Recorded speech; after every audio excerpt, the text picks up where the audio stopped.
Hey, this is Brian, 56-year-old skater, learning how to skate over the age of 50.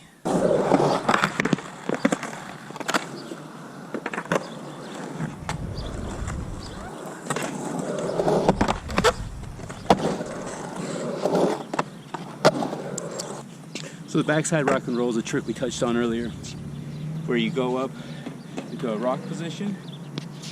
Ideally, deck out your front wheels, and then put your weight heavy on the back foot and lift just enough. Lift your front just enough to clear the lip and turn it in and ride back down the wall. If you look carefully, you'll notice that my body position is leaning into the ramp area. So I'm leaning back when I do that. So I'm almost going up, just poking my front foot over with my body weight inside the ramp, and then put the weight on the back foot and lift the front wheels just enough to clear the lip and come back in. One of the things about this trick is obviously think about the head and the shoulders being part of your steering wheel. You've got to turn your head to make it around. You've got to have 90% of your weight on your back toe to be able to pull it back over the lip and bring it back in. You don't have to lift it all the way up, just enough to clear the lip is all you got to do. Same thing when you're just learning your basics, like kick turns in bowls. You sometimes see a beginner go up and do a turn, and they lift up like this to do a turn, which is totally not necessary. You only have to lift your wheels this high off the ground to be able to turn. But remember to turn your head and your shoulders like a steering wheel. It's where your body's going to go. Alright, so let's talk about one of my go-to tricks. A trick that if I didn't skate for 10 years, I could come back and still do this one trick. It's a frontside Cess slide. There's a couple components to it, and I'll tell you how I learned it as a kid originally. So, look at this wall over here. When I was 11 years old, maybe 12, over at Spark Skate Park in Goleta, California, I was skating this deep, it's probably like 10, 11 foot kidney bowl they had. So I'd drop in, or I'd roll into the coping even at that point in the shallow end, but carve around below the lip in the deep end, and I'd come around to the flat wall of the kidney over here, and I didn't really know what to do. I didn't have a trick, like frontside air or whatever. And so I got to where I'd go up the wall like this at an angle, and I just kind of slide down like that. Sometimes my hand would be on the lip.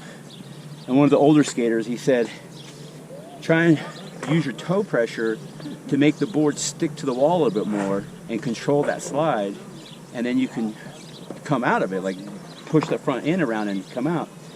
And so I got real comfortable at doing that.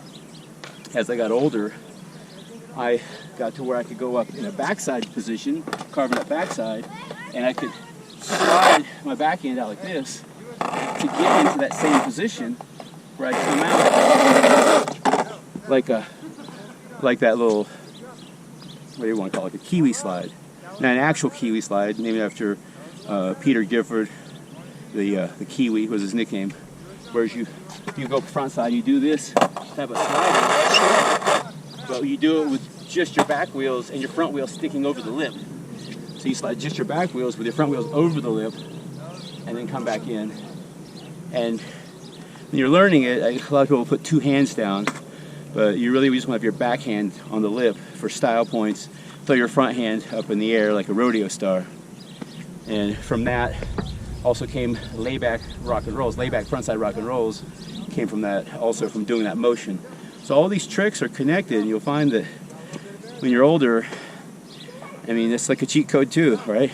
What tricks can you connect together to make another trick? Same thing when you're starting out. You know, combine these two tricks and that creates a third trick, and combine that with something else and that's another trick.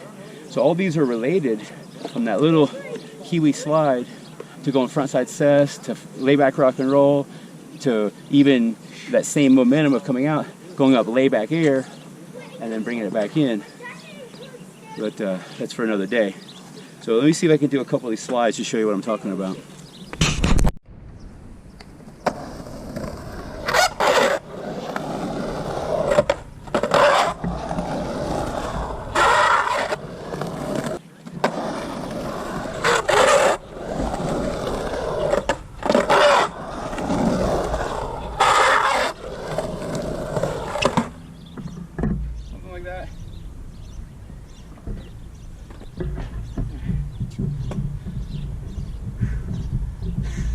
Old man's out of breath, huh? Yeah, old man is out of breath.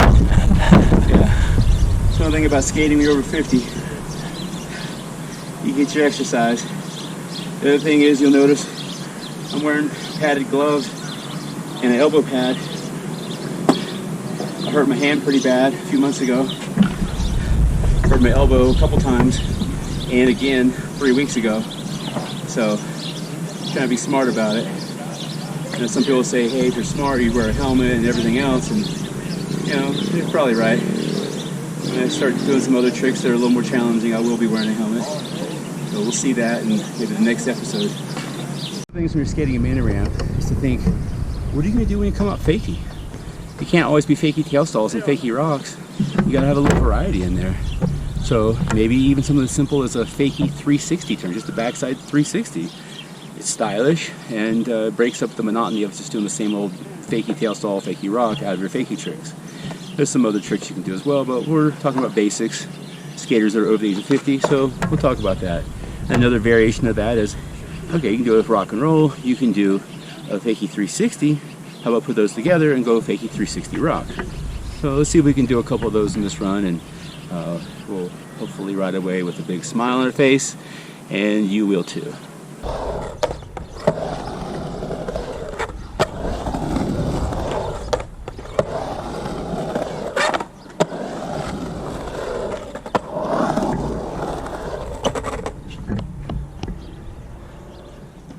That's how you do it.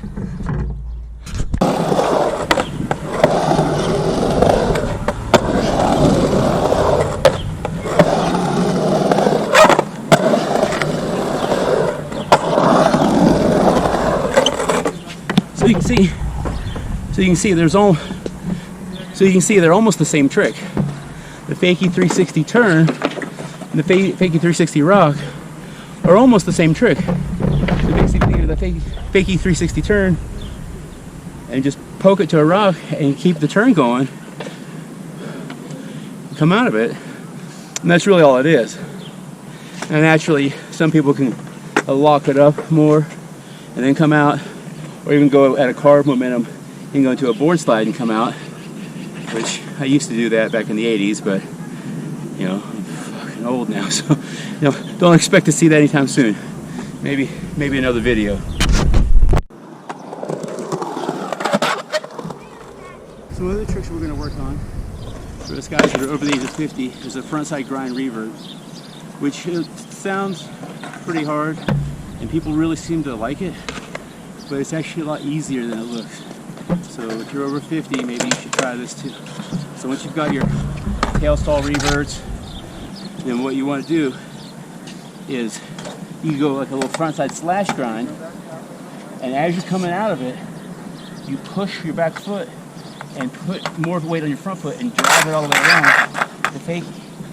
So the way I learned this was working my way up the transition, just doing the slides, coming in 360 slides all the way back around the fakie, back to fakie. And then when I was getting higher and higher and higher, then I went, instead of just sliding it around, I went and pushed it from a frontside scratcher all the way around to get out of it. And you work on that. You work on something small like over here and here. But you work on that, you know, a few hundred times. We're going to see about doing it on the 6-foot ball right over here. And hopefully it turns out well. And inspire you older cats to get off the couch and work on your frontside grind reverts.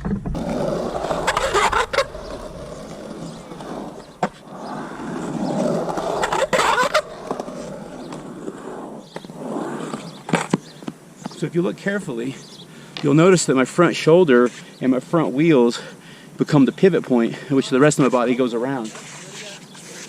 So I call it a G turn slide or a G slide because you are putting a lot of emphasis on the front of the board and unweighting the back and bringing that back around. You get used to doing that, like I said, 100 times. And then you link a frontside scratch grind into that motion of coming out, and you hook those two together, and that's how you do it. So really easy way to do it. Kind of a cheater's way of doing it. I mean, obviously you see people do stand-up 5-0s and revert out. I mean, that's freaking sick. That's the way you're supposed to do it. But when you're over the age of 50, this is how us 50-year-olds use a cheat code and do it.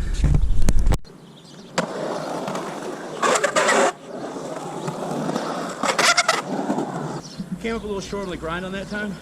I think my wheel hit the lip, but I didn't really grind revert.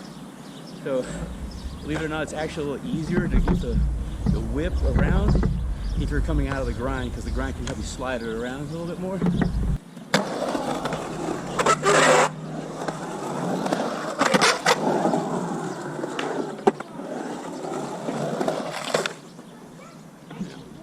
So that was it.